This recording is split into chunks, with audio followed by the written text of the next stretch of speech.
Hey everyone, so first things first, I'm sorry I haven't posted a video in a while. Life has been kind of crazy. I've been struggling with the balancing act of this YouTube channel along with my job, my family, my social life, and really everything else. I'm figuring it out though and planning multiple upcoming videos so that I can pump out content a little more consistently, so just bear with me. However, I do want to take a moment to thank you guys for watching my videos. I really appreciate all of your support and for being a part of my journey here on YouTube. Special thanks to everyone who is subscribed to my channel. We're getting super close to 35,000 subscribers, and again, I just want to say thank you and that I appreciate you all. Now, as you can tell by the title and thumbnail, this video is going to be about Hey Arnold. For this video, I combed through all 5 seasons of Hey Arnold to find bits that I wanted to talk about, but I ended up with a list that was a lot longer than I expected. If I were to make one video about everything I wanted to cover, it'd be like an 8-hour video, and that would definitely be overkill in my opinion. But it did give me an idea for a new series on my channel that I wanted to run by all of you guys. I'm just gonna go ahead and lay it all out here so I can get some feedback from you guys, hopefully down in the comments. The series is gonna be called The Dark Side Of, and it'll be focused on the adult references and situations in our favorite nostalgic shows that you probably overlooked as a kid, specifically the morbid side of things. This series will be structured into seasons, with season 1 being focused on Hey Arnold for approximately like 6 to 8 episodes. Then once I've covered everything I want to talk about in Hey Arnold, we'll move on to a different show for season 2. I do, however, want to stress not like every single video from here on out is going to be part of this series. I'll still make other random videos, but I was thinking new episodes in this series would drop intermittently between other videos that I make, but really this is all based on your guys' feedback. If you like the idea of making this a recurring series, then I'll continue to make this into a semi-regular thing, but it's up to all of you guys. So do me a solid and watch this video, and if you like what you see and you want more, let me know down in the comments below. You can also drop a like on this video, that helps me gauge interest, and with that being said, this video will serve as season 1 episode 1 of the Dark Side of series, and I hope you all enjoy it.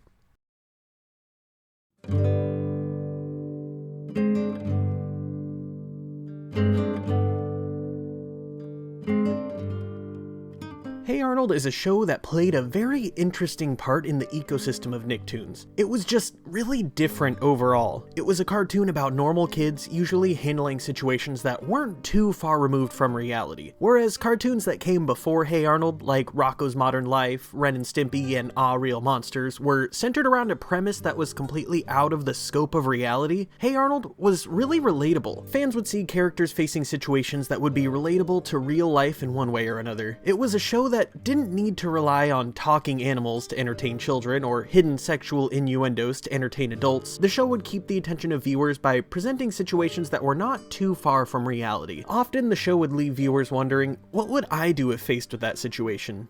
Hey Arnold would premiere in October of 1996 and would broadcast until June of 2004, delivering a healthy 100 episodes. It's a show that definitely didn't overstay its welcome, but by the time it ended, it definitely had run its course. Now, of course, we all wanted more closure on what happened to Arnold's parents and what would happen to Arnold in the future, but other than that, the show would end on a note that felt like most plot lines had been explored. As a whole, I feel like I could describe Hey Arnold as a feel-good show. The aesthetic was pleasing, the characters were relatable, and every episode seemed to have a moral or lesson to be learned. However, behind the layers of positivity, Hey Arnold would often tackle really morbid subjects and situations. Being a show that focused on situations that weren't too far from reality, it left itself the opportunity to showcase the morbid parts of reality and do so in a way that wouldn't usually shock or scar children, but as an adult watching, you'd realize just how messed up the situation really is at its core. Much like how Rocko's Modern Life would be full of adult humor and innuendos, either hidden away or just in plain sight, Hey Arnold would be full of morbid situations, again, either really in your face plain as day, or sometimes hidden behind some sub-context that would take some additional thought to notice. More often than not, behind each morbid situation would be a moral to the story and an important life lesson to be taught. That's why today, on our nostalgic walk down memory lane, we're looking at the dark side of Hey Arnold and exploring morbid moments that came with an important moral and a life lesson to learn along the way. We're going to start off with one of my personal all-time favorite episodes, Season 1, Episode 12, Cool Jerk. The episode begins with a bunch of kids at recess playing a game called Nuclear Ball. I've never heard of this game, but it seems like a bunch of kids just stand at the wall while one kid throws a ball in an attempt to hit one of them. Harold throws the ball to hit Arnold, but Arnold ducks and the ball ends up hitting Harold right in the nose. I hurt my nose! Let me see that. Ah, you're fine, Rudolph. I am not fine, I'm hurt bad! And I'm gonna kick Arnold's butt! Harold holds up Arnold against the wall in an attempt to beat him up, when all of a sudden a motorcycle pulls up, being driven by a guy that all of the kids know as Frankie G. Gotta stop for just a second and point out something that I noticed when I was a kid, and that would be that Frankie G's head is shaped just like a guitar pick. Moving on, Frankie threatens to beat the snot out of Harold, and then him and Arnold ride off into the sunset on Frankie's motorcycle while the other kids stare awestruck. You're okay, kid! What? I said you're okay! You got potential! You want my pencil? All of the kids wait at Arnold's house to get the tea on Frankie G, but Arnold just tells them that Frankie likes his head and wants to be friends with him. The next day, we see Gerald walking to school with Arnold, and Gerald tells him that there's something sus about Frankie and he had a bad feeling about him. Arnold brushes it off as they walk into school. Meanwhile, Frankie shows up to meet Arnold. You ready to go do some stuff? Well, not right now. I mean, I'm supposed to go to school. Yeah, good one. Anyway, get on. We got more important things to do.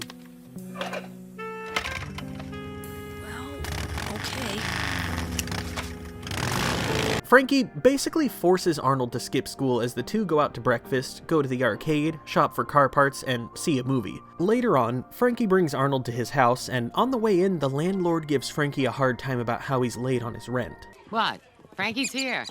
When are you gonna pay me my rent? Oh, come on, Miss Roselli. You'll get it. When have I ever let you down? Ah, you're a good boy, Frankie. You're a good boy. Get out of here. You're a nice lady. You hungry? You can come to my house anytime. Get something to eat. Come over tonight. All right, Frankie. Just make sure you bring the rent. We then cut to Frankie's apartment where things are a little off.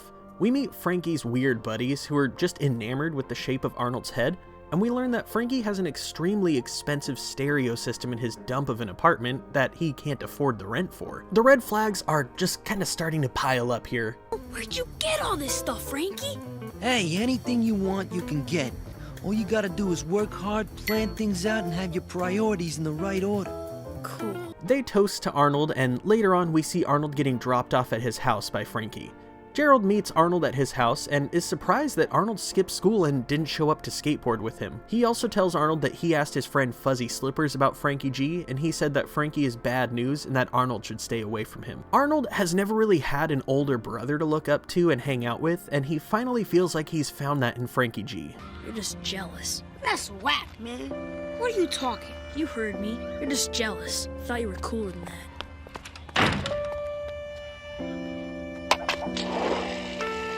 Arnold storms up to his room where he sits for a few hours, and later at night he sneaks out to meet up with Frankie. It seems that Gerald may have gotten through to Arnold just a little bit as he starts to question Frankie's intentions. You're really my friend, right? Of course I'm really your friend, Arnold. And you're really my friend, right? Sure, Frankie. And friends do friends favors, right? Yeah, but what's the favor? Get on. This is the moment where we start to see the real Frankie. It was really subtle, but the tone that Frankie takes with Arnold and that angry look on his face for just a few seconds there is really telling of things to come. Frankie and Arnold pull up to a store called Gene's Hi-Fi, where Frankie's friends are waiting outside. The group takes Arnold to the back of the store, and Frankie explains that Arnold is the only guy with a head the right shape to fit through the window they want to break in, so that Frankie can steal a new tweeter for his stereo system. You needed me to help you steal a tweeter? Look, Arnold, you want to be cool, right? Sometimes if you want to be cool, you gotta bend the rules a little. I thought we were friends. Well, we'll be better friends when you get through that window. No. Hey, you're not listening to me. Hey, what are you doing? Leave me alone! No, let go of me! I won't do it!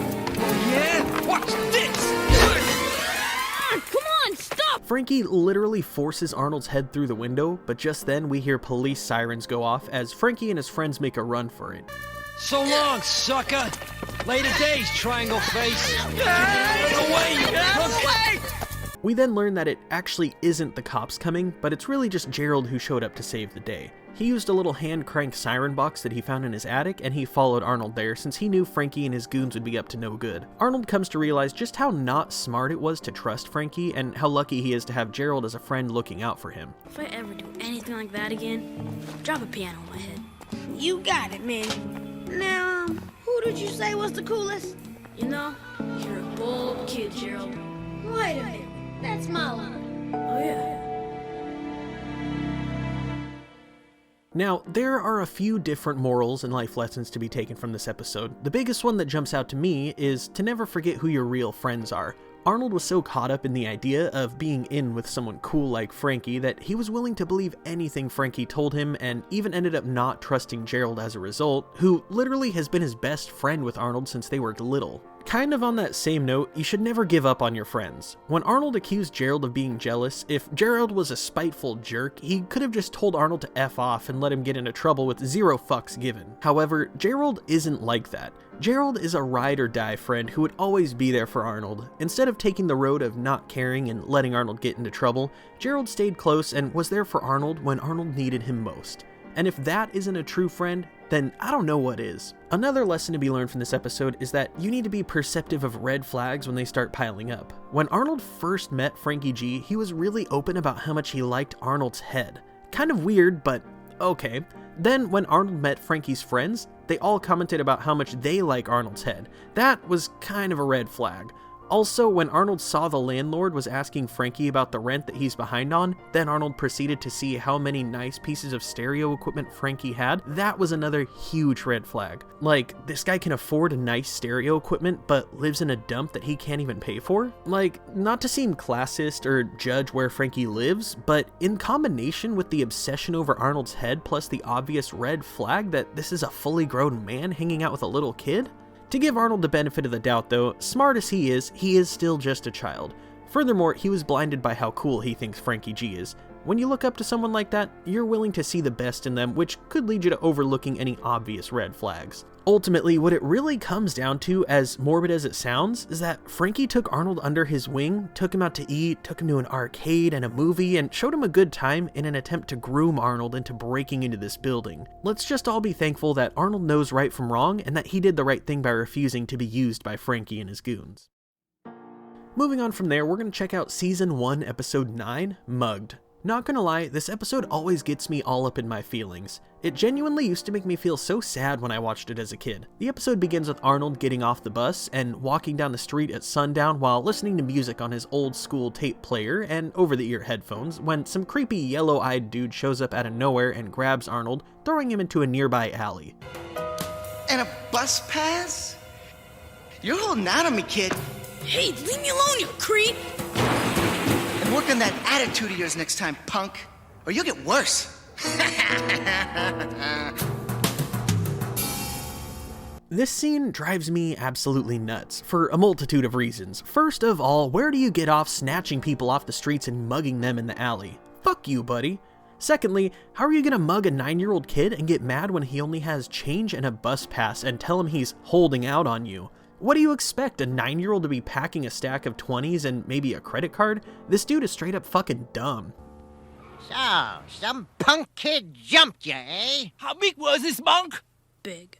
Big monk? Big.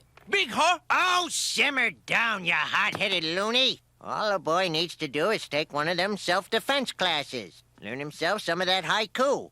I don't know how learning haikus is gonna help Arnold, but okay, Grandpa, I getcha. Arnold's grandma checks him out and offers to make him some tea and put him to bed, but Arnold declines as he heads off into the kitchen to make himself some hot chocolate instead.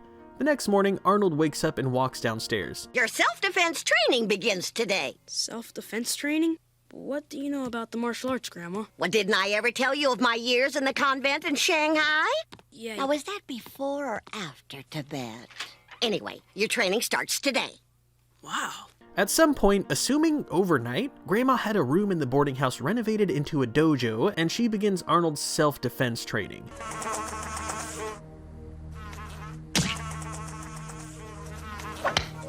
Be as the frog in the pond. He does not seek the fly. The fly comes to him. Now, try to snatch the fly out of my hand. When you can snatch the fly out of my hand, your training will be complete. We see a nice montage of Arnold training with his grandparents, Grandma doing the teaching, and poor Grandpa taking a brunt of the beating.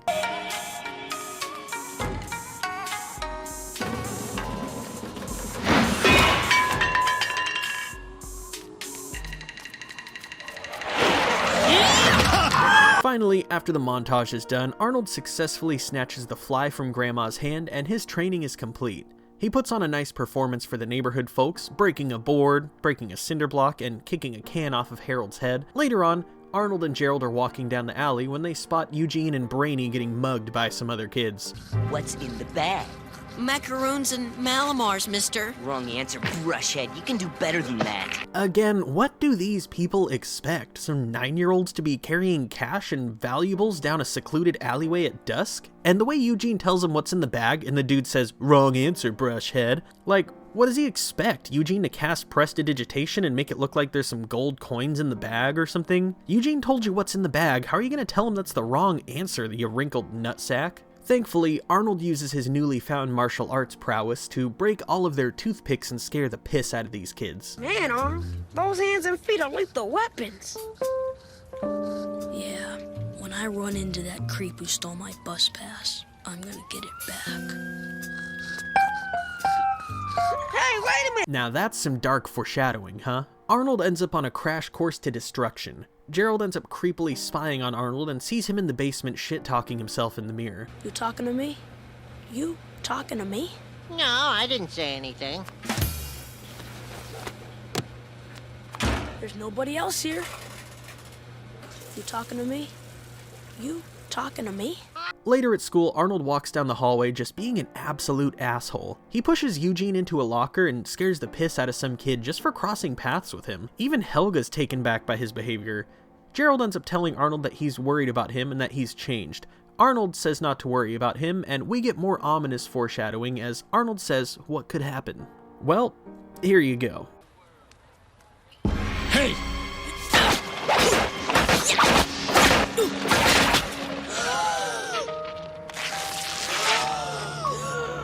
I was just trying to ask you where's the bus stop.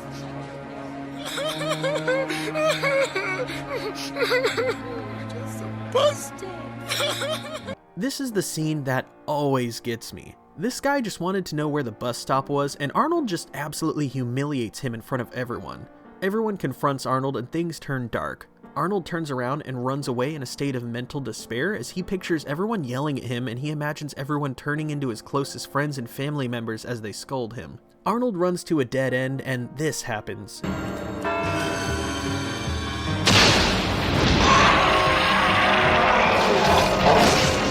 This symbolizes a big moment of realization for Arnold. What we are seeing here is the physical embodiment of Arnold realizing that he's becoming the bully that he feared in the first place. The realization that he tried so hard to be prepared to face his fears, that he became exactly what he feared in the process. Arnold ends up getting on the bus, and waiting for him on the bus is none other than his grandma. It's over, Grandma. I'm giving up.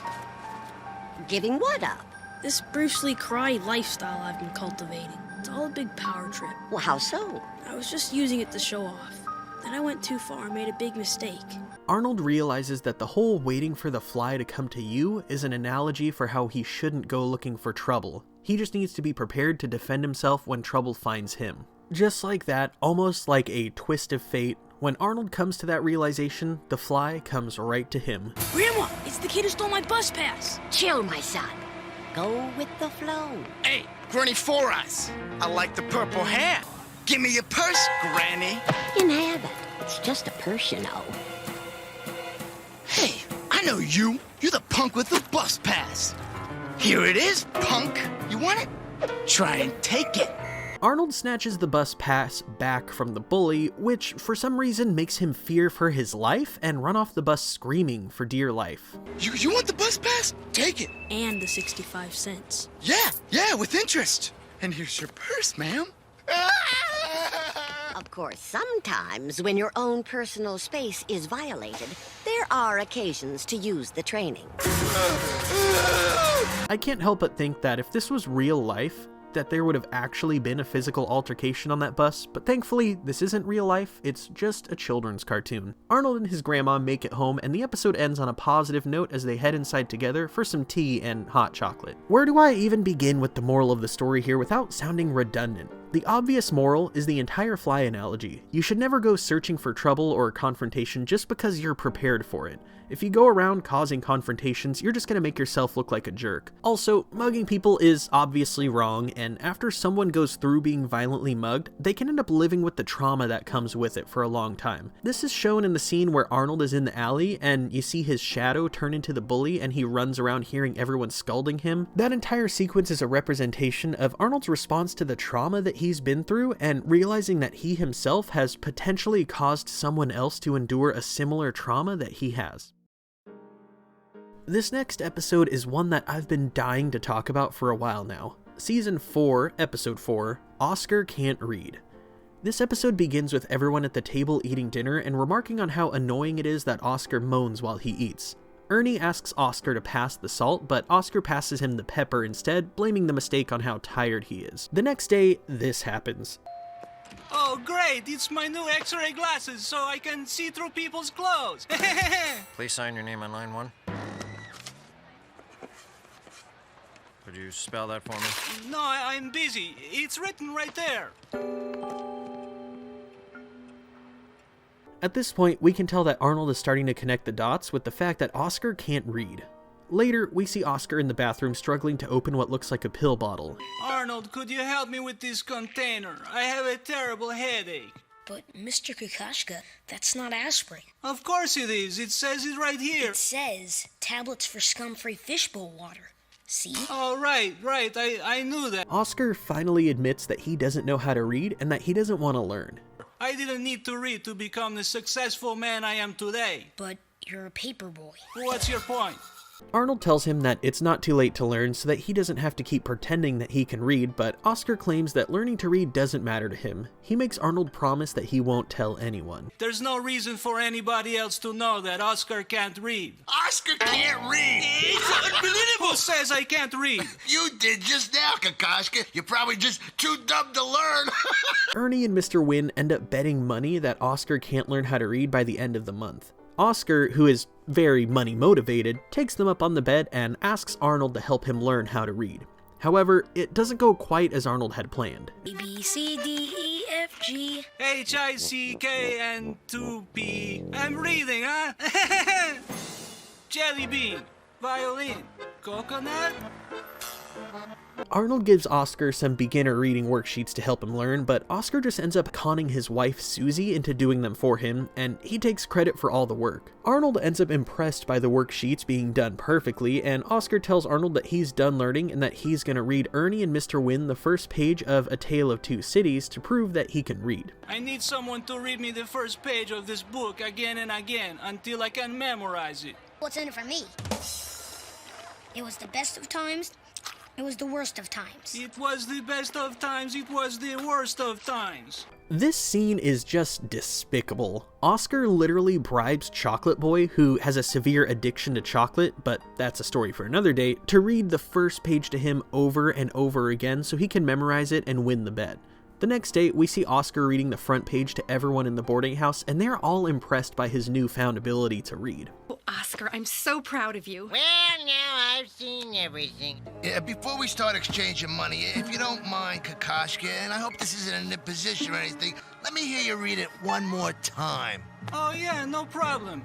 It was the best of times, it was the worst of I times. thought so! You can't read it all! What are you talking about? I switched the books, you bum! When Ernie switches the books, everyone realizes that Oscar was lying the entire time and that he actually doesn't know how to read and was just trying to con them all.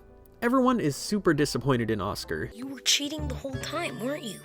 You just did it for the money. He'll never learn. The man is a loser. Those words stick with Oscar as he goes off walking through the city. A kid asks him to help read directions on a map, but Oscar is absolutely no help. He then proceeds to walk through the city as we see all the letters on the signs look like strange unreadable markings. Finally, Oscar comes home and knocks on Arnold's door in the middle of the night, begging Arnold to teach him how to read. I want to read. Mr. Kokoschka, you said that before, but you didn't mean it. That was before. Now I want to read.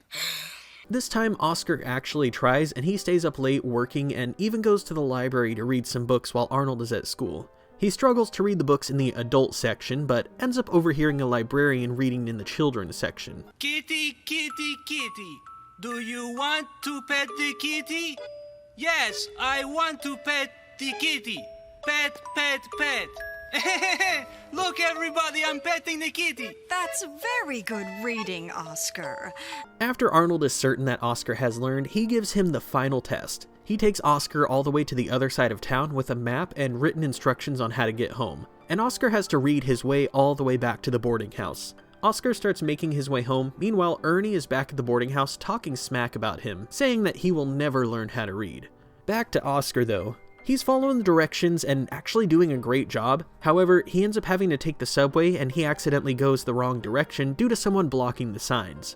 Oscar ends up in a dark and creepy part of town, completely lost and feeling defeated. Hello, what are you doing here? Are you lost like me? Kitty, kitty, kitty. The kitty is so soft and pretty. Do you want to pet the kitty? Yes, I want to pet the kitty.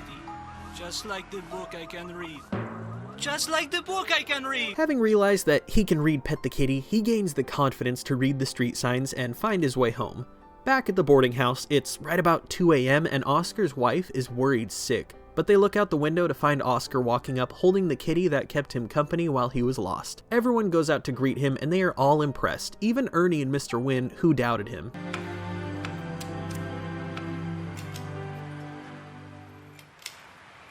See the pretty kitty. Pet the pretty kitty. See, pet the kitty. Right, will you shut up with the pretty petty kitty? I'm gonna make you eat the kitty. I'm trying to sleep. Kitty, kitty, kitty. Now there's actually quite a few layers we can peel back here and dissect. First of all, the fact that a fully grown man could be completely illiterate is pretty fucked. However, we need to keep in mind that according to the deep lore of Hey Arnold, Oscar Kokoschka is actually an immigrant from Czechoslovakia. The show's creator, Craig Bartlett, even confirmed that in an interview in 1998. Now, put yourself in his shoes. We can assume that he was born and raised in Czechoslovakia and was probably completely fluent and literate in his native dialect. Now, imagine moving from your home country to a different country and having to learn how to communicate in a completely different language. The task of learning how to read and write in that new language is definitely a massive undertaking and is gonna seem overwhelming. Now, granted, we don't know how long Oscar has lived in America, but you have to empathize with how hard it is to learn a completely new language, especially at the age that he's at. Also, if you're familiar with Hey Arnold lore, you would know that Oscar was unemployed for a good chunk of the show, which could be explained by his illiteracy. It definitely would be hard to lock down a job when you can't even read the job listings to begin with. Now, with all of that in mind, we need to peek back at the moral of the story here. Of course, a big one being that you can teach an old dog new tricks. Oscar may be a fully grown adult that is illiterate in the English language, however, it wasn't too late for him to learn. Furthermore, one can't help but be inspired by Oscar's drive to learn at the end. Sure, it took him being a snake to get there, but when Oscar came to the realization that he does want to read, he put his mind to it and proved everyone that he could learn. As far as Ernie and Mr. Wynn go, we can learn that teasing someone and putting someone down due to something they can't do is extremely counterproductive to their growth as an individual. Granted, it is a children's cartoon, and it's a lot more entertaining to have them as antagonists in the situation. That's just something that you don't do in real life. Also, it's a great example of how you should never give up on your goals. Things got hard for Oscar. He was stranded alone in a strange part of town, completely lost, but he didn't give up and he proved to everyone that he could learn how to read. Next, we're gonna look at an episode that gets pretty fucking morbid. We're talking about Season 3, Episode 6, Curly Snaps. The episode begins with recess ending at PS 118. Arnold, who's the ball monitor of the week, is gathering up balls while Curly stops to talk to him about the perks of being ball monitor. It's pretty good being ball monitor, isn't it? I mean, you get respect as ball monitor, right? I guess so. Curly gets to be ball monitor next week and he is clearly looking forward to it. We see Curly waking up in the morning and he has ball monitor written on his calendar. He goes to the mirror as he combs his hair and we get a look at the kind of experience he's fabricated in his mind. A real bon vivant. That Curly is one real bon vivant. I'll hold the door open for my fellow students. I'll let people answer questions in class I could have easily answered. Wait, I know! I actually know! I'll would let people cut in front of me. You know, Curly's all right. Then the day finally comes, and when Curly is waiting for the announcement of him being ball monitor, Mr. Simmons announces that Sid is ball monitor instead. This week's ball monitor is... Sid! Okay, come and get him. But today is my day. I'm the one, it's me. Curly, is something wrong? Yes, I'm this week's ball monitor. I'm the ball monitor. I am me. Actually, Curly, Sid is our ball monitor this week. I have it on my chart back in the classroom. Don't worry, your turn will come. Hey, you two, that paint is toxic. Please don't eat it.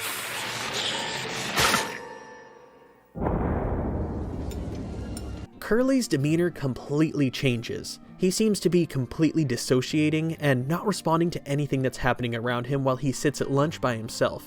Curly's acting a little strange today. Today? He's strange every day.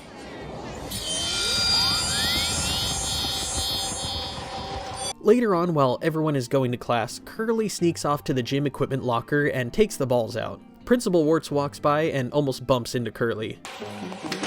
Oh, sorry, son. Almost had a fender bender there. Ball monitor this week, are you? Excellent. Lots of responsibility.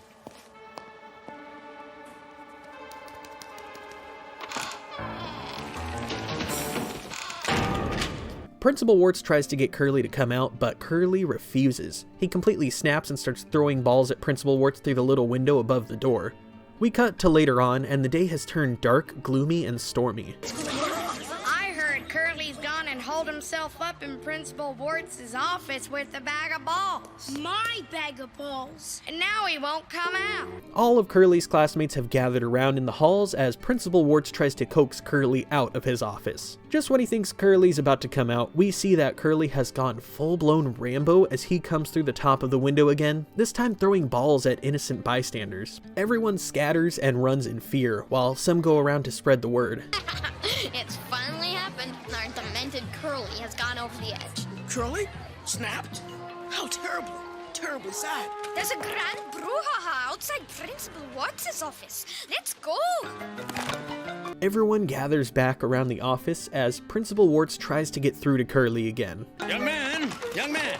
His name's Curly, Mr. Principal Warts. Oh, thank you. Curly! Thaddeus. My name is Thaddeus. Thaddeus Curly Gammelthorpe to you, Warts. Well, Mr. Gammelthorpe, let's talk like civilized human beings. What is the problem here?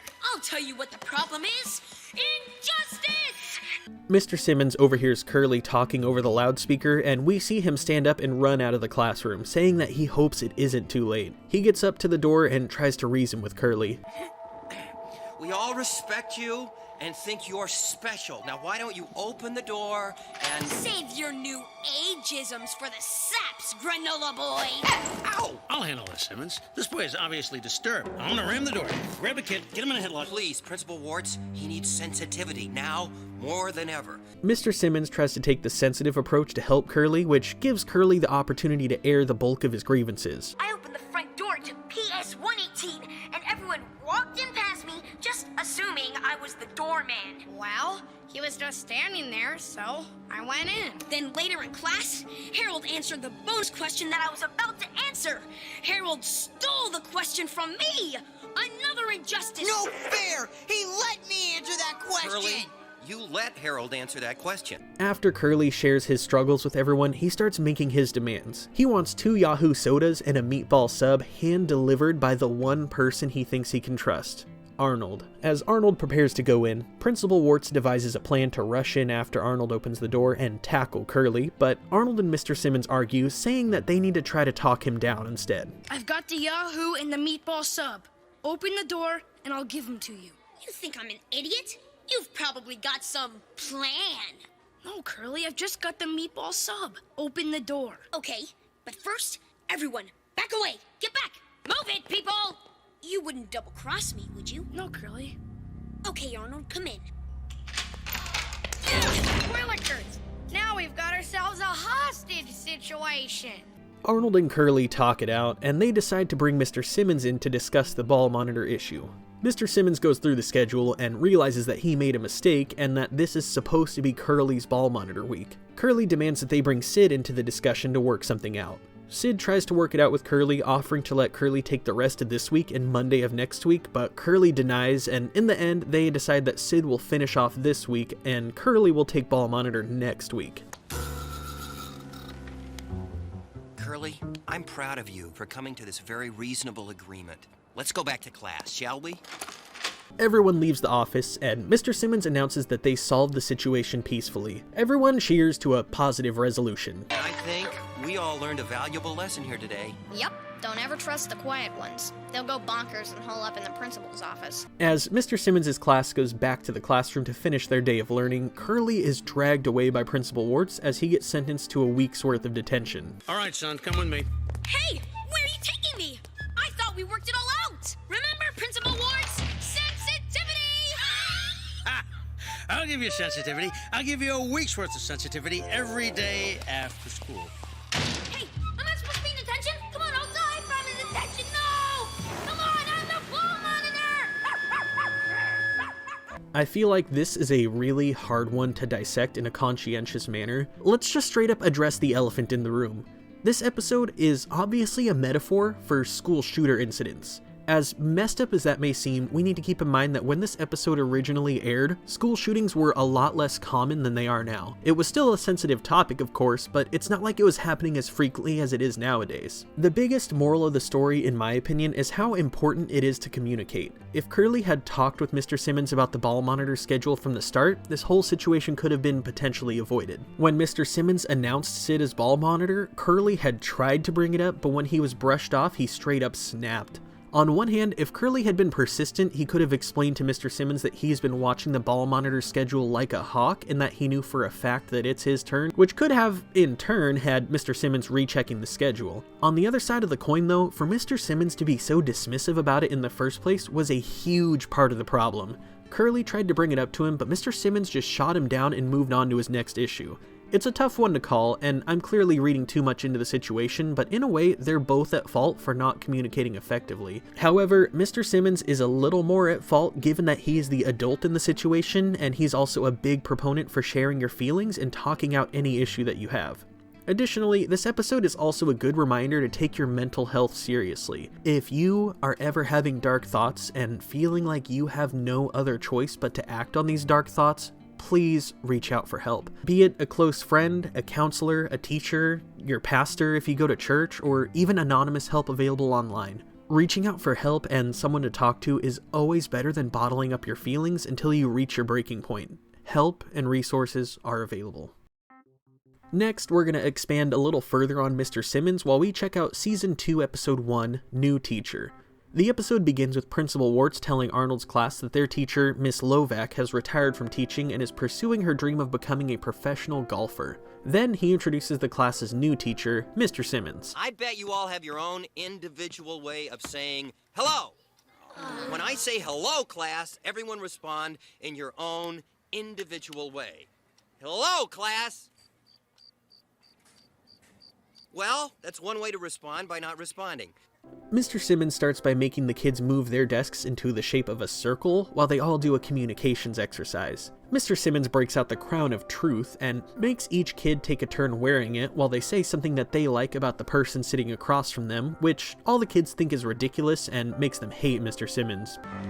Move our desks into a circle? Wear a truth crown? What is this, some kind of wacky cult? We have to get this guy. All the usual tricks? All the usual tricks. Okay, drop pencil at 11:30. Switch names, random coughing. Curly, you fake buying Ellis. Got it. Stinky, you pretend not to understand English. Right. Everyone know the drill? Absolutely. Affirmative. All right. Let's get it. After recess, the shenanigans start. The kids coordinate practical jokes, starting with all dropping their pencils at the exact same time. What's your name? Harold.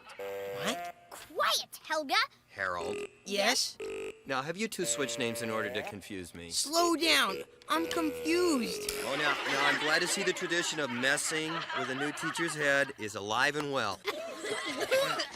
Okay, I'm not going to get upset by all this coughing because that's who I am. And I accept that you all have to do your coughing prank because that's who you are. Mr. Simmons tries his best to validate their hazing and all of the kids' feelings, and he tries to move on so that they can continue where the class left off in their poetry lesson. The poem is called They Were Delicious. I have eaten the tomatoes that were on the windowsill. Were you saving them for a special occasion? I apologize. They were delicious and so juicy and so red. It's not a poem. It's just a long sentence. Mr. Simmons goes on to read poetry to the class and tries to direct them to take out a piece of paper and write their own poems, but they absolutely dismiss him, telling him that his touchy-feely teaching method is bogus. They can taunt me, they can play tricks on me, they can laugh at me, but nothing can hurt me because I am stronger than all of that. Plus, I have my favorite sandwich, turkey, tomato, and watercress to look forward to. Where's my line? Has anyone seen the brown bag that was... This is inhuman.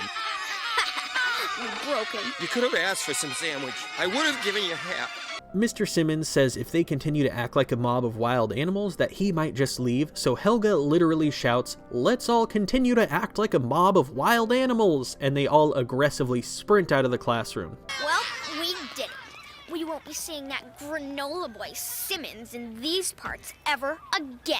We broke that teacher like he was an old hickory stick.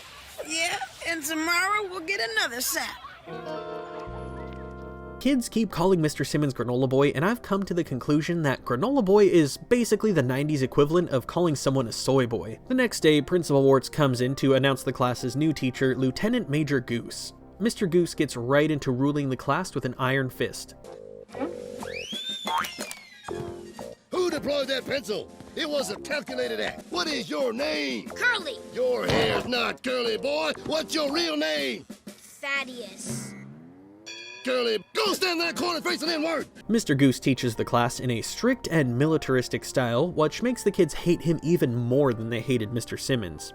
We see all the kids gathered around the monkey bars again discussing what they're gonna do about Mr. Goose. I wish we could get Mr. Simmons back. Oh, please. Mr. Simmons, that touchy-feely geek?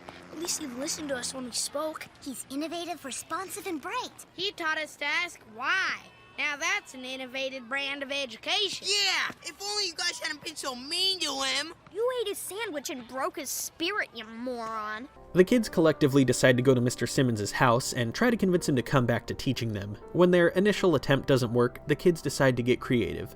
They convince him to come outside in the yard with them while they show him that they can learn and that they aren't uncivilized animals. Gerald recites a free-form poem for Mr. Simmons, Stinky puts on his truth crown to tell Mr. Simmons what he likes about him, and Harold even made Mr. Simmons a replacement sandwich. The kids end up touching Mr. Simmons' heart, and he forgives them as he agrees to come back to be their teacher. I want to come back and be your teacher. Hey, wait a minute, you bunch of chuckleheads! We have one very big obstacle. Lieutenant Major Goose. Well, we'll just have to deploy a strategic strike of our own. The next day, the kids decide to break down Lieutenant Goose by using techniques they learned from Mr. Simmons' teaching style. Why do you have to yell all the time? Why are your shoes always so shiny? Why aren't you still in the army? Did you go AWOL or something? Sit down! Why did you decide to be a teacher? Why don't you ever ask us what we think? Enough questions! Why don't you treat us like individuals? Why are your pants ironed so nicely? Why don't you teach us anything? Why do fools fall in love? Stop these questions! Mr. Goose breaks down pretty easily after all of the questions as we see him on his knees just losing his mind. I have to stop for a second here and point out Helga's face in this scene. Like, what the fuck? She looks so weird. Principal Warts walks in and Mr. Goose asks him if he can be relieved of his duties. Sir, may I be relieved of my duties here, sir? Does this mean you're quitting? Sir! Yes, sir! What am I going to do now? Principal Warts, you don't have to look for another teacher. You found the right one. Hello, class! The whole class cheers when Mr. Simmons walks in, and they feel thankful to have him back. He decides to cancel their scheduled math quiz that Lieutenant Goose had planned for them. We're going to have some unscheduled learning. And what better way than to take a hike and have an outdoor picnic? What do you say? Yeah!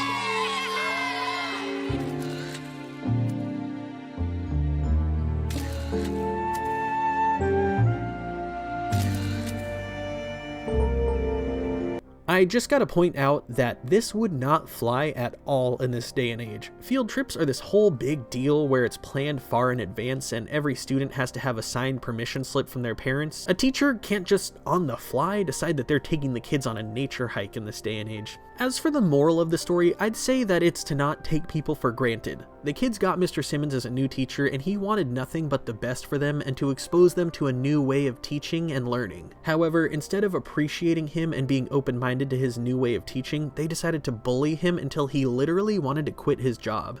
Then, they pretty quickly realized that they were lucky to have a compassionate and understanding teacher like Mr. Simmons, and that there are far worse options out there for who could be teaching their class. Another bit of learning we can take from this episode is that A, bullying is wrong, and B, anyone can be bullied. It doesn't matter if you're younger, older, a teacher, or a drill instructor. Bullying is not okay, and it shouldn't be tolerated or embraced. It's also important to be mindful of other people and what they might be going through. In this instance, Mr. Simmons is in a new environment, a new school, with a new group of students. I don't know about you, but if I was him, I'd be incredibly nervous to have to jump into a new situation like that, and instead of embracing him and helping him acclimate, the kids all bullied him. This episode really made me feel for Mr. Simmons, and I wanted to kick Harold right in the nuts when he ate Mr. Simmons' sandwich. Now we're going to take a look at Season 3, Episode 8, Sid's Revenge. The episode begins at lunch at PS 118 as Principal Warts is going through the line to get some food.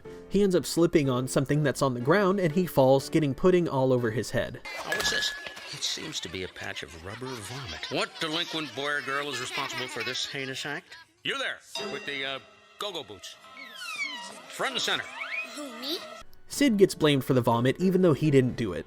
Principal Warts says that this type of harmless practical joking is a very serious matter and that he's giving Sid a week of detention. This is your synthetic vomit, is it not? No, it isn't. I didn't do it. No. Don't you try and weasel your way out of this, young man.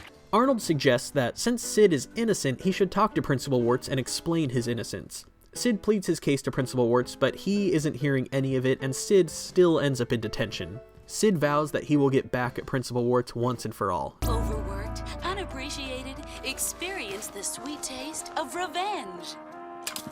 Mark my words, I'll have my revenge if it takes... Superstitious, revenge-minded villagers used revenge dolls to put curses on those who treated them unfairly or unjustly. These revenge dolls were crafted to look exactly like the unfair or unjust person and were carved from a simple household bar of soap. Sid carves a remarkably lifelike Principal Warts face into his bar of soap, and he claims that Principal Warts is gonna pay. When Sid goes to school the next day, he hears the nurse talking to another staff member about how Principal Warts is in the hospital. Sid fears that it's his fault, and he rushes straight to the hospital to find Principal Warts. He comes upon a man in a full body cast thinking that it's Principal Warts. Mr. Warts, can you hear me? It's me, Sid from school. Oh. I'm sorry. Gosh, are you okay? Oh, of course you're not okay. Oh, this is terrible. Look what I've done to you. Sir, I promise I'll never ever mold a revenge doll in your likeness ever again. Like maybe I could scrub the cafeteria every day at recess, or I could even come in for Saturday detention. Would you like that, sir? Let me know. Oh, good, water.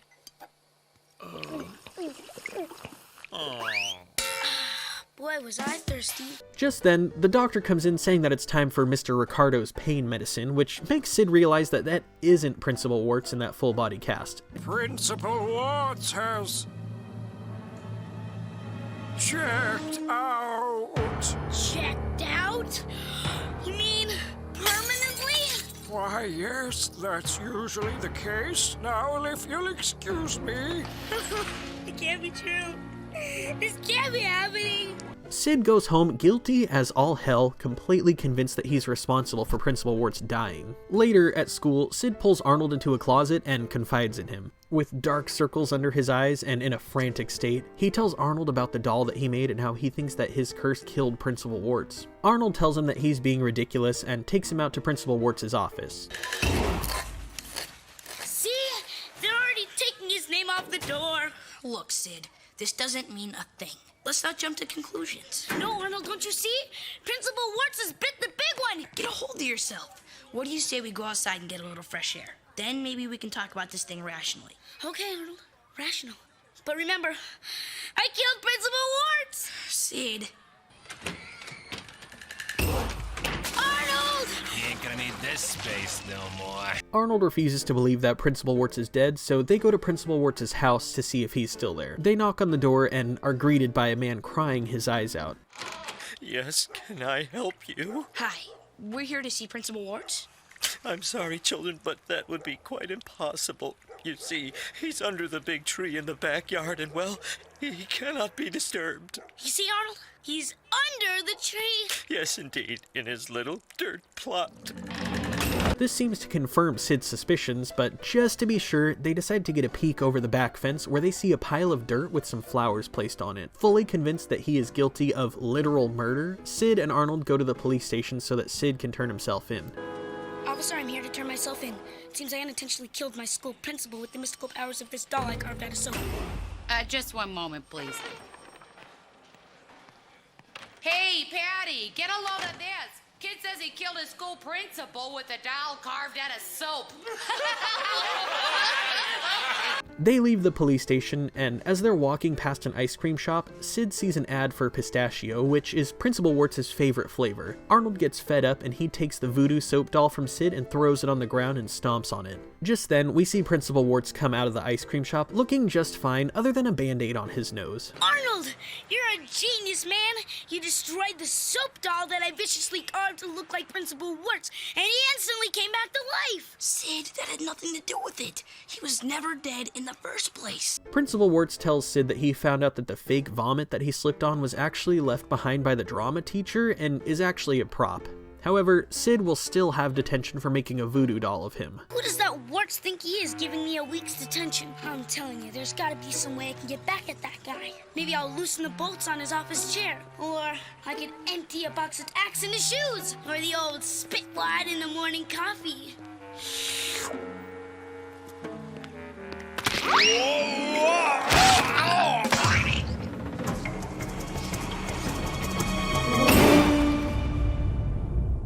This episode was kind of a wild ride. The big moral of the story is to be careful of what you wish for because it might come true. Sid, in the height of his anger at Principal Warts, decided to make a voodoo doll in an effort to straight up curse him, but when he thought it actually worked, it drove Sid to the brink of insanity, and he was really distraught over the idea of Principal Warts dying at the hands of his curse. Additionally, this is another great textbook example of how key communication is. Sid tried explaining to Principal Warts that he wasn't the one who did it, and Principal Warts just immediately dismissed it and refused to listen. I'm noticing that this is a common theme with the staff at PS 118. They just don't like listening to their students. Up next, we're looking at an episode that I've talked about in a video previously, but I really feel the need to bring it up again since this series is its own standalone thing to be viewed separately from my other videos. We're looking at Season 1, Episode 15, Pigeon Man. The episode begins with Arnold on the roof of the boarding house while he's training his carrier pigeons, Lester, Fester, and Chester. Chester seems to be acting a bit out of character. Hey Chester, what's the matter? You haven't eaten all your dinner. Must not be hungry. Do you remember where Gerald lives? Do you remember who Gerald is? Good. Fly this to Gerald, okay?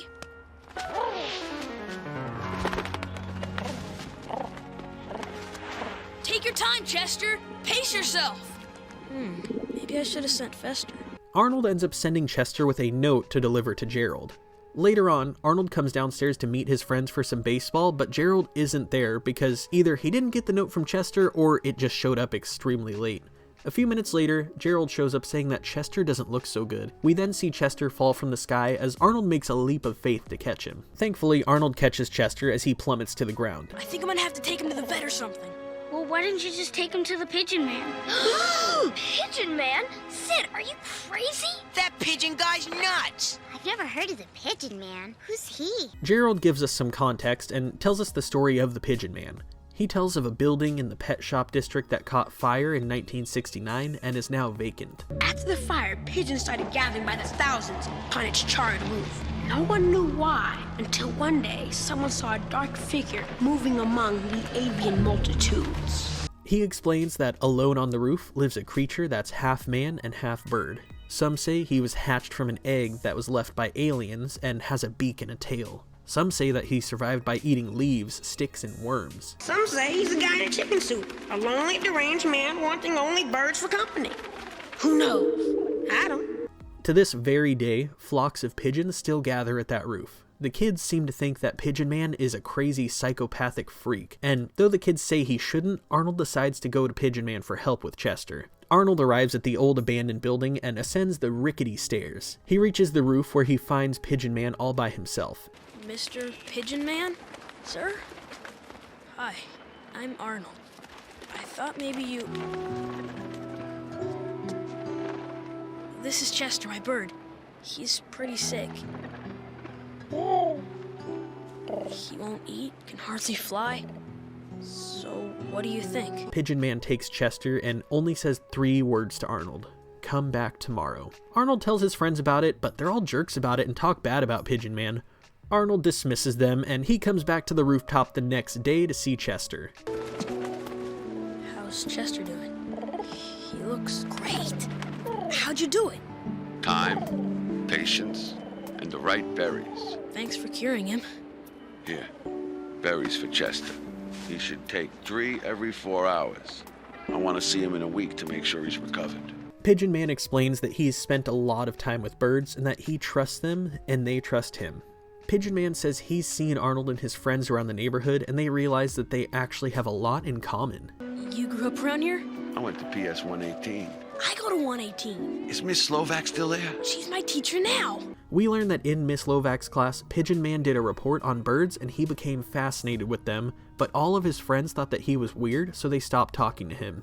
This led to Pigeon Man, who we learn is actually named Vincent, feeling like he couldn't trust people. Don't you ever miss the outside world? Like movies and TV and pizza? Pizza. Oh, pizza. Arnold and Pigeon Man end up going out for pizza together. Meanwhile, his friends are across the street watching through the window. Harold suggests that they go to Pigeon Man's roof and mess with all of his stuff since he isn't there. They go to his rooftop and act like absolute douchebags. Look, I'm Pigeon Man! Hello, my little pigeons. I wish I was a pigeon. What's with the bird?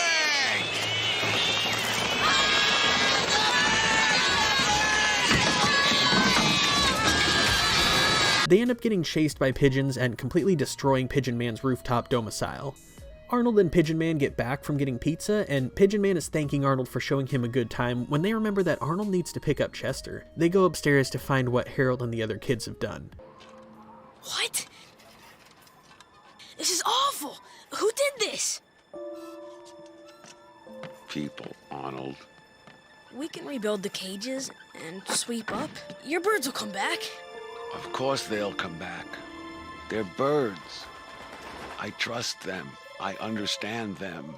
It's people I don't understand. Pigeon Man says that it's time for him to leave here and that some people are meant to be around others and some people are just different. None of this would have happened if I hadn't... Arnold, don't be sad. You've taught me that some people can be trusted. And I'll never forget that. Where will you go? Somewhere I can live in peace with my friends. Pigeon Man says that he has a mission to help pigeons everywhere. Wherever there's a bird in need of seed, I'll be there. Wherever there's a helpless flock suffering some abuse, I'll be there. Wherever there's a pigeon with a weak wing or a broken beak, I'll be there. He says he just hopes that there's another Arnold where he goes next. Next thing you know, Pigeon Man is surrounded by pigeons as they pull strings that are attached to his overcoat and they carry him off into the sunset, which is where this episode ends. A lot of people think that the ending of this episode is a metaphor for death, particularly committing suicide, which I can definitely see. The overall tone of his conversation with Arnold, combined with how he flies off into the sunset, seems to kind of hint in that direction. However, there are a few really good morals to this story. First of all, you should never hate what you don't understand. All of the kids, excluding Arnold, talk bad about Pigeon Man because they don't understand him. It's the fear of the unknown and their willingness to take rumors to heart that lead to them hating him even though they don't know anything about him other than the fact that he lives on the roof and likes pigeons. The hatred these kids feel for Pigeon Man leads to a group of them literally destroying his home. It made him feel so hated and unwanted that he literally flew off into the sunset to go live his life elsewhere. These kids literally drove him to the point of leaving everything he had behind and moving somewhere else to start from scratch. There's also an important life lesson in this episode about trusting your fellow man. Pigeon Man spent a majority of his life in seclusion due to his mistrust for mankind in general, which you can't blame him for based on everything he's been through, but Arnold showed him that not everyone is malicious and that there's still some good people in the world. Next up, we're going to go back to that OG Hey Arnold and check out Season 1, Episode 2, Field Trip. The episode begins with all of the kids in Arnold's class on a field trip to the aquarium. The last time Arnold's class went to the aquarium was in 1st grade, and Arnold was sick with chickenpox, so he couldn't go. Since Arnold has never been to the aquarium before, he doesn't know what to expect. Meanwhile, all of his friends are talking about all the cool different fish and animals that are there. They got lockjaw. Yeah, lockjaw. Lockjaw? Who's lockjaw? They arrive, and everyone gets off the bus super excited to see the aquarium. I gotta say, the whale-shaped building is awesome, and I wish that this place was real. I'd love to check it out. The kids all go in, and the security guard goes over the rules with them. No video cameras, no photography, no sushi chefs. Oh. No smoking. So who's Lockjaw? You kidding me? He's only the scariest sea monster in the ocean deep. Arnold asks Gerald about Lockjaw, and everyone talks about how badass Lockjaw is and how he can swallow a kid whole and spit out the bones. Lockjaw, huh? Cool. No guns, no knives, no plastic explosives, and most of all, no skateboards. Everyone talks up Lockjaw so much that Arnold is expecting a massive shark or some kind of crazy huge fish, but when Lockjaw finally comes to the surface, he isn't quite what Arnold had expected. Presenting the terror of the deep. The ancient reptile whose ancestors date back over 150 million years. The mighty Lockjaw.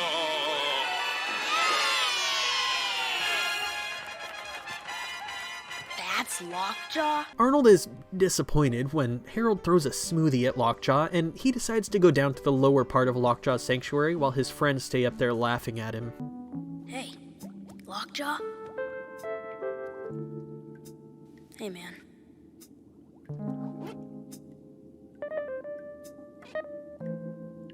Poor Arnold is upset by the conditions that Lockjaw lives in, and he can't get it off of his mind. Everything keeps reminding him of Lockjaw. Grandpa's turtleneck sweater, his carpet, the clouds. Arnold's grandma shows up, and he talks to her about how he's feeling. Well, let me ask you something, Grandma. How would you feel if you were living in the ocean and some scientist captured you and put you in a tank? What? No, sir. They'll never catch me. Never. Calm down, Grandma. It's a hypothetical question. Oh, well, why didn't you say so? He tells her all about Lockjaw and how he's old, locked up in a sanctuary, and kids are throwing stuff at him. And he's old. Well, yeah, and sad and dirty, and his tank's too small. And he's old. Yeah, and he's Why, wrinkled this and is an smells just like outrage! your Grandma, and then he's treating a wise old creature like he's some sort of common criminal. I think they just... Come on! There's not a moment to lose! But I said come on! Grandma and Arnold dress up in sweaters and beanies as they race off to the aquarium to break Lockjaw free. Take this, number 9. It's our gear. Grandma, do you have a driver's license?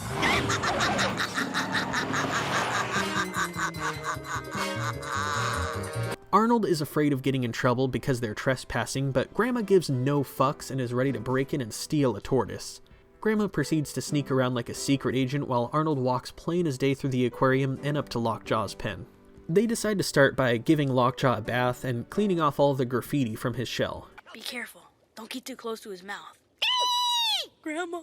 These darn sleeves are too long. Lockjaw is way too heavy for them to lift, so Arnold ends up grabbing a skateboard from the skateboard closet and they try to roll Lockjaw out. As they're rolling him out, we see this happen. Hey, let's go, Big Shot. Come on, Jaws. Bite me. That is just fucked. I'm just gonna assume that this guy is straight up dead. Well deserved though for teasing the shark. Arnold and Grandpa load Lockjaw into the car and they roll him off to the edge of a nearby dock and into the water where he can finally be free. Hey, Grandma? Yes, number 9? You're the best. So are you, Arnold. Now, come on. All this exercise gives me a hankering for some turtle soup. Now, I gotta say first and foremost that I'm pretty sure Lockjaw wouldn't survive this. Like, the tortoise has lived in captivity for probably decades and is used to being fed and taken care of by the aquarium. I don't think that he would last very long out in the wild. Also, what the fuck? This 9-year-old and his grandma literally just broke into an aquarium and straight up stole a live animal. Regardless though, let's look for the moral of the story, shall we? At the core of this episode, I'd say that the message is that you should always have compassion for all living creatures. The way the kids all make fun of Lockjaw and throw things at him just because they think he's lame is completely uncalled for. Also, I hate to sound preachy, but the way they just have that massive tortoise in captivity and its pen is disgusting and he's living with graffiti on his shell is just too sad. As much as I love the idea of the zoo or an aquarium, it's really sad to see animals that belong in nature living in captivity. I know I'll probably catch some shit for this in the comments, but I love animals and I feel like they don't belong caged up and put on display for our viewing pleasure. Now we're going to check out Season 2, Episode 19, Part-Time Friends. I've talked about this episode before in a different video, but again, I felt the need to bring it up for the sake of this video. The episode begins with Arnold and Gerald walking down the street playing Kick the Can. They lose the can down the sewer and start brainstorming ideas of what to do next. Hey, I know. Let's play catch. Can't. My mitt's messed up. I know. Let's go rollerblading. Can't. Broke a wheel. Those things aren't cheap, you know. Man, I wish there was some way to get some money. Just then, they see Mrs. Vitello put a help wanted sign in her window. They get hired on and do a fantastic job of helping around the shop. On their first payday, Mrs. Vitello has a bit of an accident. My back. Mrs. Vitello, are you all right? Yeah, I think I'm... Oh! Her doctor tells her that she needs to rest for at least a week, which leaves Arnold and Gerald pulling extra weight around the shop. Now, I've been thinking, Arnold, you're good with plants and making arrangements, so you'll take care of the flowers. Gerald, you're organized and deal well with the customers, so I want you to be in charge of the store. We'll take care of everything, Miss V. The two start working together, and things turn sour pretty quickly as Gerald lets being in charge go to his head. Gerald criticizes how Arnold does his job, and he swoops in and takes customers from Arnold, and Arnold is clearly affected negatively by how Gerald is acting. Arnold leaves work that night feeling down, and Gerald stays late prepping for the next day. Hey, Gerald. You're late. I have a ton of stuff for you to do around here. Still busy with the calculator, huh? Overnight, Gerald drew up an entire business plan on how they can increase productivity and profits at the shop that includes Gerald doing all of the customer-facing work and Arnold delivering orders, sweeping up, and caring for the plants. Look, Arnold, Miss Vitello put me in charge, okay? And all I'm trying to do is make this place run better. Do you have a problem with that?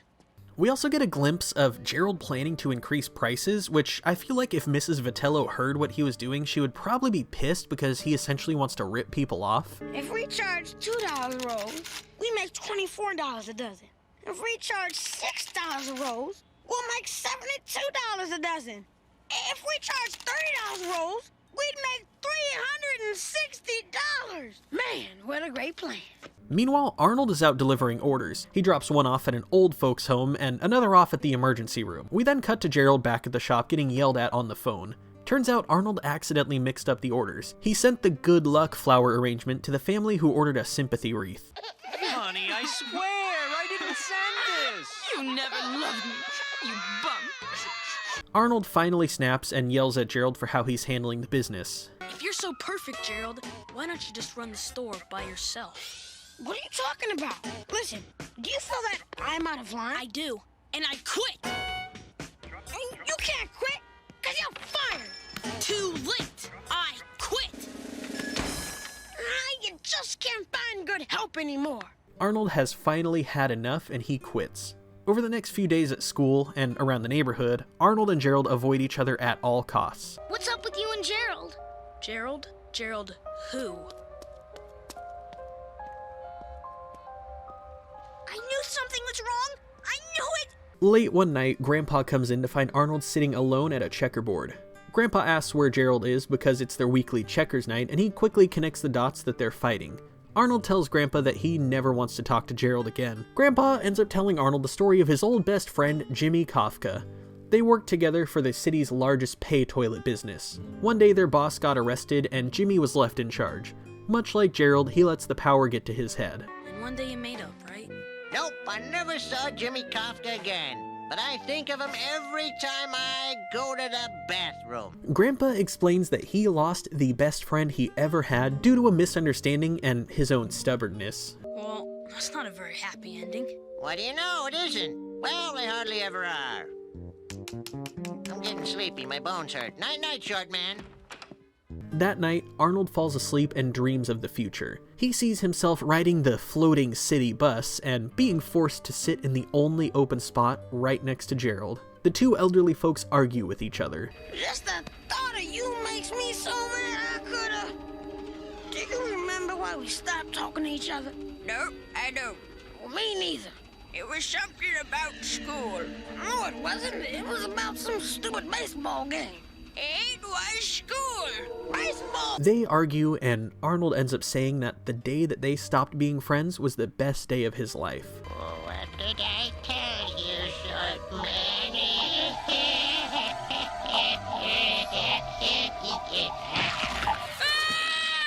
Arnold is startled awake by the image of his undead grandpa sitting in the back of the bus. He realizes that he can't let that become a reality, and he rushes back to the flower shop to patch things up. As he walks in, we see some angry lady, or as I called her in my last video about this episode, Karen, yelling at Gerald saying that her flower arrangement looks like a sick dog.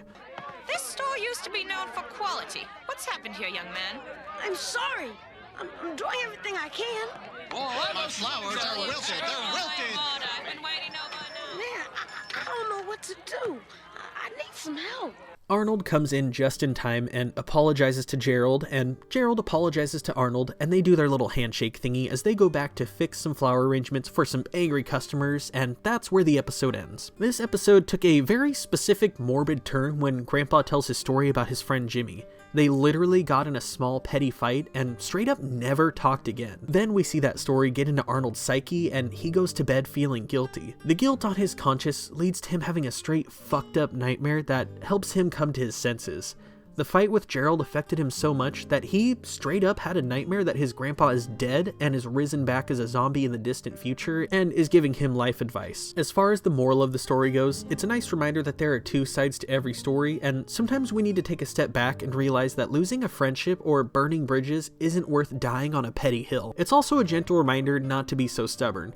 We've talked about communication multiple times in this video already, and the moral rings true. Communication is key. If Arnold had expressed to Gerald how he was feeling in a less confrontational manner, and Gerald had responded in a similar manner, things would have gone a lot more smooth than they actually did. For our last episode, we're going to look at Season 3, Episode 14, The Flood. The episode begins with dark, gloomy clouds looming over PS-118 as we cut to Mr. Simmons' class all fighting with each other. We see Sid and Harold playing tug-of-war with the class snake, and Brainy looks like he's about to beat the piss out of Arnold for some reason. The bell rings, and everyone gets up to leave for spring break, and Mr. Simmons makes them all sit down for the next 10 minutes to reflect on how special their 4th grade tribe is.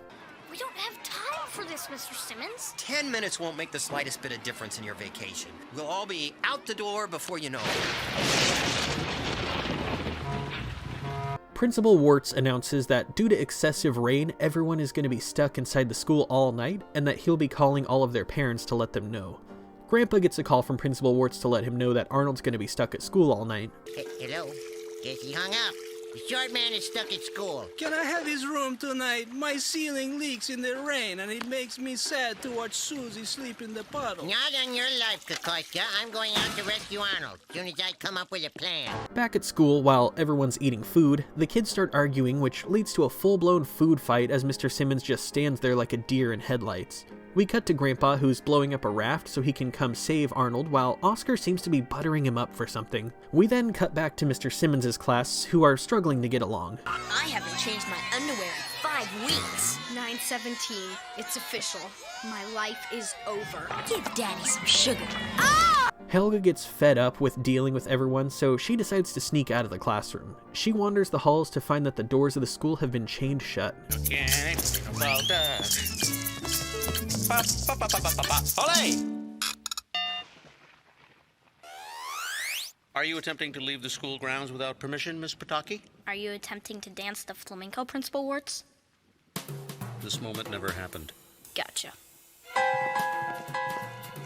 Meanwhile, outside, the floodwater is almost as high as the school. The kids are all fighting, and Curly seems to be the primary instigator at this point, but everyone is reacting poorly except for Mr. Simmons, who does his best to talk them down. Baggett Simmons, we're not listening to you anymore! Yeah, it's all your fault we're stuck here in the first place. Uh-oh, my shoes are wet. That can't be good. I'm okay. Look, we're all gonna drown! Mr. Simmons tells everyone that they need to go for high ground. They dismiss Mr. Simmons and say that they don't need him anymore, and they all traffic jam their way out of the door to the classroom. Mr. Simmons plans to go to the roof and signal for help, and he tasks Arnold with keeping an eye on his classmates. Meanwhile, back at the boarding house, we learn why Oscar was bringing Grandpa some more milk. He falls asleep while Oscar steals the boat, carrying a sign offering rescue services for $50. Grandpa catches Oscar trying to steal the boat, and he takes the boat back from him as Oscar goes floating down in the tide.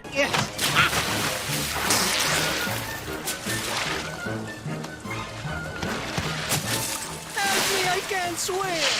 You're a liar and a thief, Kokoska. But if you're an oarsman, get in the boat. Thank you, Grandpa. You saved my life. Back at school, Arnold finds his classmates in the art supply room straight up acting like savages. Try this on, Rhonda!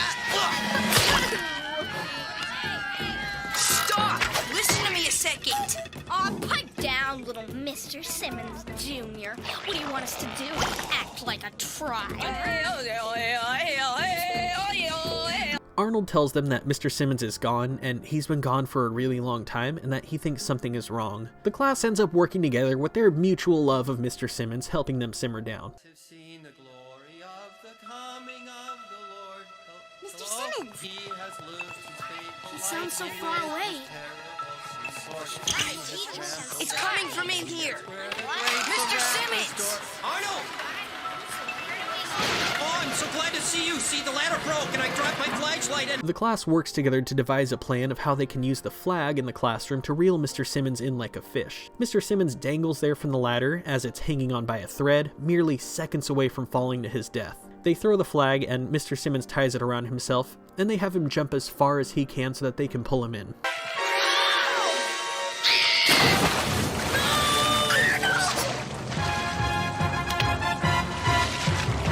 Guys, now! Thank you! Just as Mr. Simmons and Helga are rescued, Arnold's grandpa and Oscar show up to get everyone out of the school. While everyone's leaving, we see Principal Warts on the roof. Goodbye, Auf Wiedersehen, farewell, my dear friends. Don't worry about me, I'm fine here. I'll just stand up here on the roof and go down with my school. Goodbye, way down yonder in New Orleans, in the land of the dreamy ski. I can't help but assume that Principal Warts is drunk in this episode. The way he's on the roof in his sombrero and poncho singing without a care in the world just seems like something an intoxicated person would do. And I gotta say, that scene where Mr. Simmons is hanging from the ladder is really dark. He's dangling and near seconds from death, and he just sings some churchy songs and hopes for the best. Those kids nearly watched their teacher die in this episode. Then they almost watched Helga die when she fell into the water. As far as the moral of the story goes, of course, it's a nice reminder to work together when it's appropriate and not to lose your mental stability when in a rough circumstance. The kids of Mr. Simmons' class were fighting and arguing throughout the majority of this episode, and then when they broke away from him, went into full-blown tribal mode as they destroyed the art room. It wasn't until Mr. Simmons was in peril that they decided to work together for the common good and drop the whole angry fighting turned savage thing. Of course, when they all worked together, everything turned out to be okay. And that's going to be it for this episode of The Dark Side of Hey Arnold. I can't stress enough that the plans I've got for future episodes in the series are going to be really cool, but ultimately the future of the series depends on you guys. If you enjoyed it, leave me a comment letting me know what you thought. I'll be in the comments responding to your guys' feedback. Let me know if you watched this video all the way through the end, and I will thank you personally. Drop a like and give praise to the YouTube algorithm in hopes that it promotes this video to everyone, and as always, thank you very much for watching. I will see you in the next one. Peace.